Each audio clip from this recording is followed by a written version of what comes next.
खुद को बदलने का सबसे सरल तरीका है उन जगहों पर चुप रहना जहां शब्दों से ज्यादा मौन की जरूरत होती है। मौन ही वह कुंजी है जो आत्मा, अधिकार और शांति का मार्ग खोलती है। नमस्कार दोस्तों, स्वागत है आप सभी का आपके अपने चैनल कहानी वर्ल्ड पर। तो चलिए बिना किसी देरी के बढ़ते हैं आज की इस कहानी की ओर। बहुत समय पहले की बात है।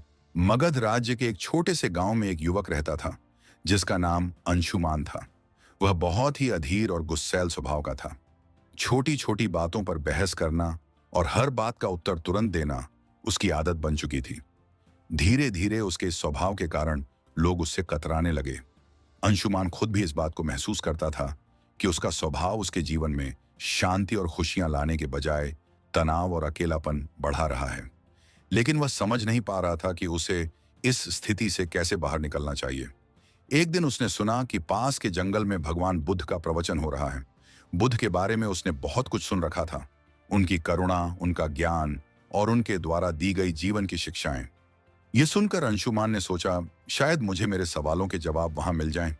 वह जल्दी ही प्रवचन स्थल पर पहुंचा। वहां बड़ी भीड़ जमा थी। बुद्ध अपने सरल और स्पष्ट शब्दों में जीवन की गहराइयों को समझा रहे थे। उसी समय बुद्ध ने सभा को संबोधित करते हुए कहा, यदि तुम अपने जीवन में सच्चा बदलाव लाना चाहते हो तो 10 जगहों पर चुप रहना सीखो। यह सुनकर अंशुमान को कुछ आशा की किरण दिखाई।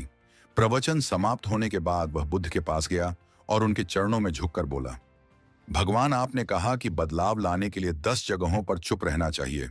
कृपया मुझे विस्तार से समझाइए कि ये 10 जगहें कौन सी हैं और मैं उन्हें अपने जीवन में कैसे अपना सकता हूं। बुद्ध मुस्कुराए और बोले, यह जानने के लिए तुम्हें धैर्य, अनुशासन और आत्मनिरीक्षण की आवश्यकता होगी। अगर तुम इन शिक्षाओं को अपनाने के लिए तैयार हो तो मेरे साथ चलो।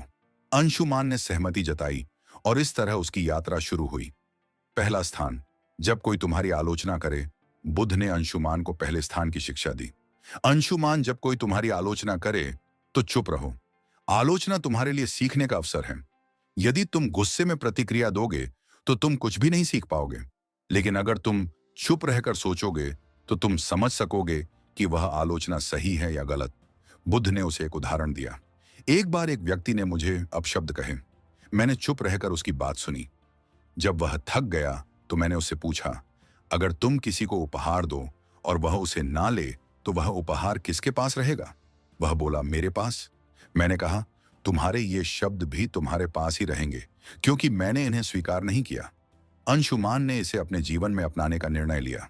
शुरुआत में यह कठिन था, लेकिन धीरे धीरे उसने महसूस किया कि आलोचना सुनने के बाद चुप रहने से वह आत्मनिरीक्षण कर पाता है। दूसरा स्थान, जब कोई तुमसे बहस करे। कुछ दिन बाद बुद्ध ने अंशुमान को दूसरे स्थान पर चुप रहने का महत्व समझाया। जब कोई तुमसे बहस करे तो चुप रहो। बहस में सच नहीं बल्कि अहंकार की जीत होती है। यदि तुम चुप रहोगे तो तुम स्थिति को बेहतर समझ सकोगे और सही निर्णय ले सकोगे। बुद्ध ने एक किसान की कहानी सुनाई। 2 किसान अपनी जमीन के छोटे से टुकड़े को लेकर झगड़ रहे थे। दोनों का मानना था कि वह जमीन उनकी है।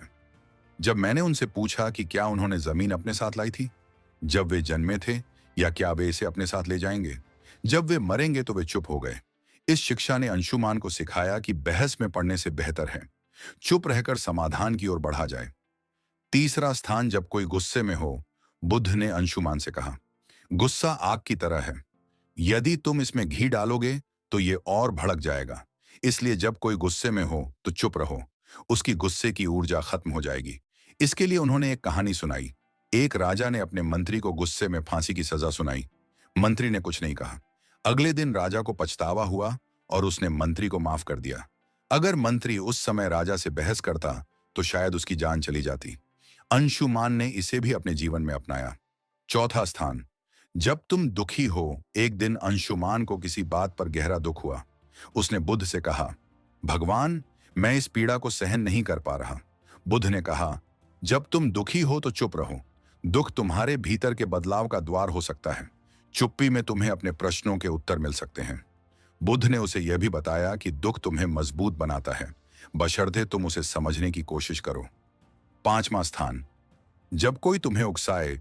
बुद्ध ने अंशुमान से कहा, जब कोई तुम्हें जानबूझकर उकसाए तो चुप रहना ही सबसे बड़ा उत्तर है।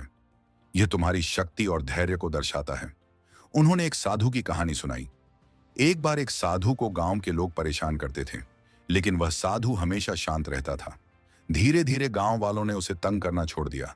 उनकी चुप्पी ने उन्हें बदल दिया। छठा स्थान, जब तुम्हें दूसरों की मदद न करनी हो, बुद्ध ने समझाया, हर जगह मदद करने की जरूरत नहीं होती। जब कोई तुम्हारी राय ना मांगे तो चुप रहना बेहतर है।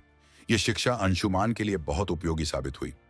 सातवां स्थान, जब तुम्हें अपने ज्ञान पर घमंड हो, बुद्ध ने कहा, ज्ञान विनम्रता का आभूषण है।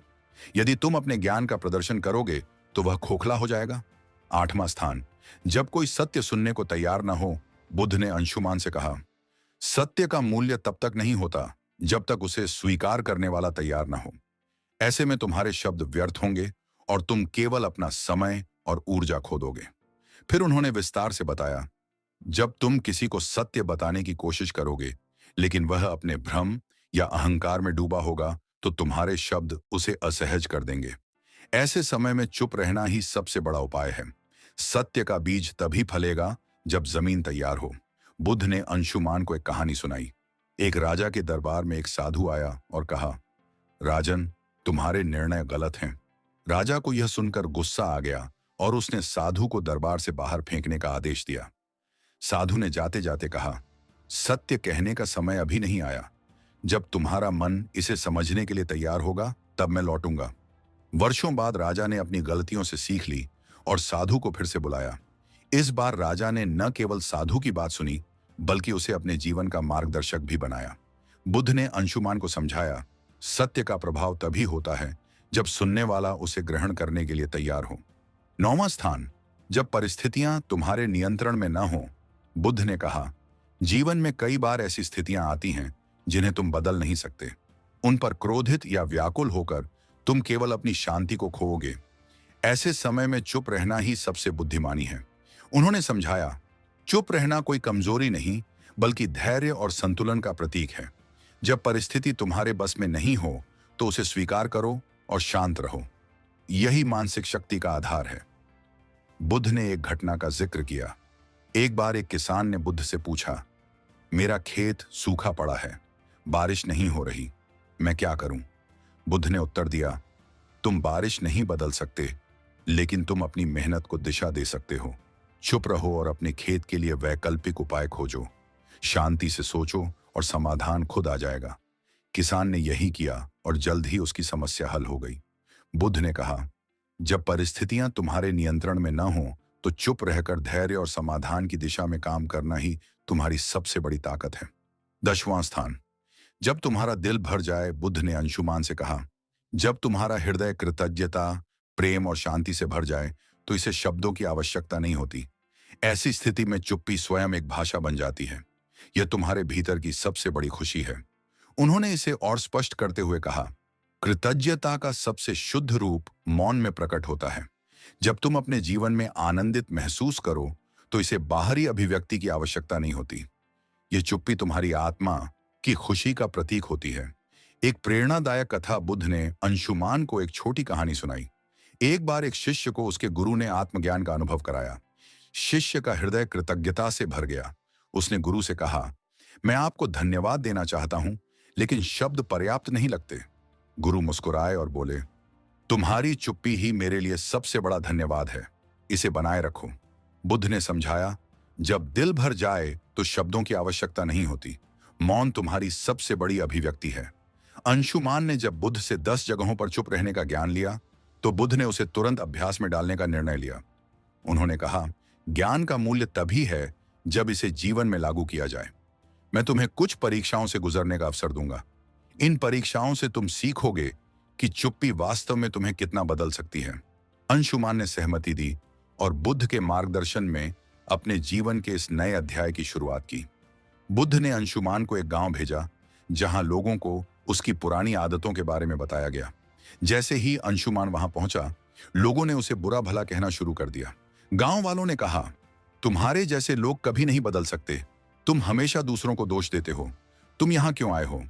अंशुमान का स्वभाव था कि वह तुरंत जवाब दे और खुद को सही साबित करे, लेकिन इस बार उसने बुद्ध का बताया पहला स्थान याद किया। जब कोई तुम्हारी आलोचना करे तो चुप रहो।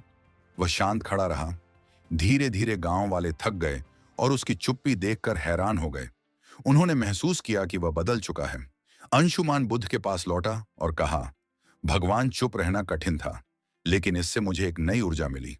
बुद्ध मुस्कुराए और बोले, यही पहला कदम है। अब अगली परीक्षा के लिए तैयार हो जाओ। दूसरी परीक्षा। जब कोई बहस करे, बुद्ध ने अंशुमान को एक व्यापारी के पास भेजा जो हमेशा अपने ग्राहकों से बहस करता रहता था। बुद्ध ने कहा, इस व्यापारी से कोई सवाल पूछो और जब वह बहस करे तो चुप रहो। अंशुमान व्यापारी के पास गया और पूछा, आपके सामान की कीमत इतनी अधिक क्यों है? व्यापारी तुरंत गुस्से में आ गया और बहस करने लगा, तुम्हें क्या पता कि मैं कितना मेहनत करता हूं? क्या तुम मेरे काम की कदर नहीं करते? अंशुमान ने बुद्ध के दूसरे स्थान को याद किया।